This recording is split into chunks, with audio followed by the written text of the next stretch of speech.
Yesterday Express revealed that Mike Tindall had been overheard referring to Prince Harry using an insulting term during the Duke's return to the UK for the Platinum Jubilee celebrations. The remark was made to a fellow guest at a reception following the Platinum Party at the Palace on Saturday, June 4.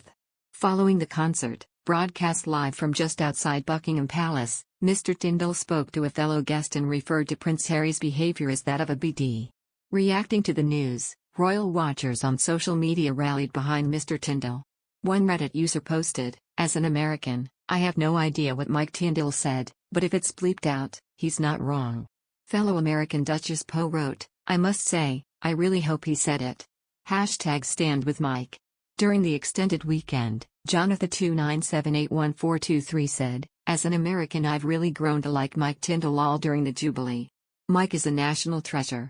Twitter user Katrine39975438 then commented on Thursday, "Not that I am a fan of Tindall, but he is correct." Fellow social media user Denouncement added, "I didn't think I could love Mike Tindall more, but I do." However, some sided with the Duke of Sussex, with one Twitter user, Kazikas_May55, posting, "I wouldn't pay attention to anything Mike Tindall has to say about Harry and Meghan."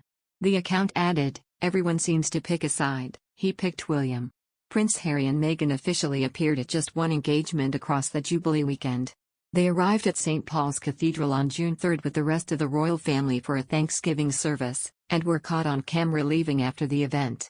The Queen's granddaughter, Zara Tindall, waited on the cathedral steps and turned to speak with those just leaving the building. She then talks animatedly with the Duke and Duchess of Sussex, while her husband appears to visibly avoid engaging with the pair. Mr. Tindall opts instead to look into the distance and strike up a conversation with David Armstrong-Jones, Earl of Snowdon. Body language expert Judy James then told that Mike's closeness to William appeared to have created a bit of a dilemma as Harry stepped out into Zara's group.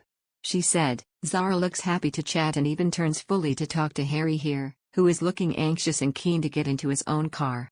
Mike though remains facing forward, looking about and holding his order of service up with a look of awkwardness. In the end he talks to Viscount Lindley, who turns his own back on Harry, cutting the two men off from Zara's conversation with Harry. Royal commentator Lady Colin Campbell also claimed nobody would speak to Meghan and Harry at Jubilee engagements, with Zara the notable exception.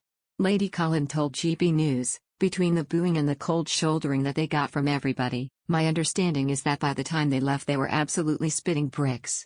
And then the coup de grace as far as they were concerned was not only that they were booed, but while they were waiting for their car, nobody would speak to them except Zara. Mike Tindall avoided them like the plague. He made absolutely sure he did not catch their eye."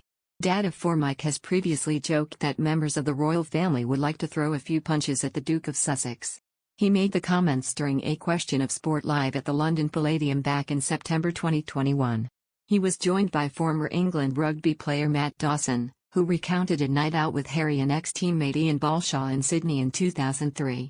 Royal expert Richard Eden said Balshaw and Tindall thought it would be amusing to throw a few punches at the prince to test how long it would take Harry's personal protective officers to intervene.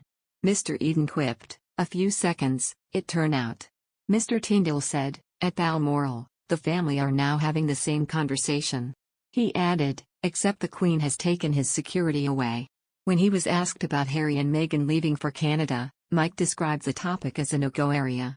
On a podcast recorded after the Duke and Duchess of Sussex announced they were stepping back as senior royals, he was asked about the drama. He dodged the question and referenced his recent holiday to Australia with his wife and children. Things cooled when podcast host Alex Payne joked that it wasn't an ideal time to be on a break to the other side of the world since there was a lot going on in the firm back home. The ex-rugby star replied, "Let's not talk about that." Asked if he had been in touch with the Duke or Meghan before he flew to Canada, Mike said that the thorny topic is a no-go area, adding that he doesn't know anything about it. He shares a close bond with Prince William, with the pair recently seen hugging at Houghton House horse trials, in Norfolk.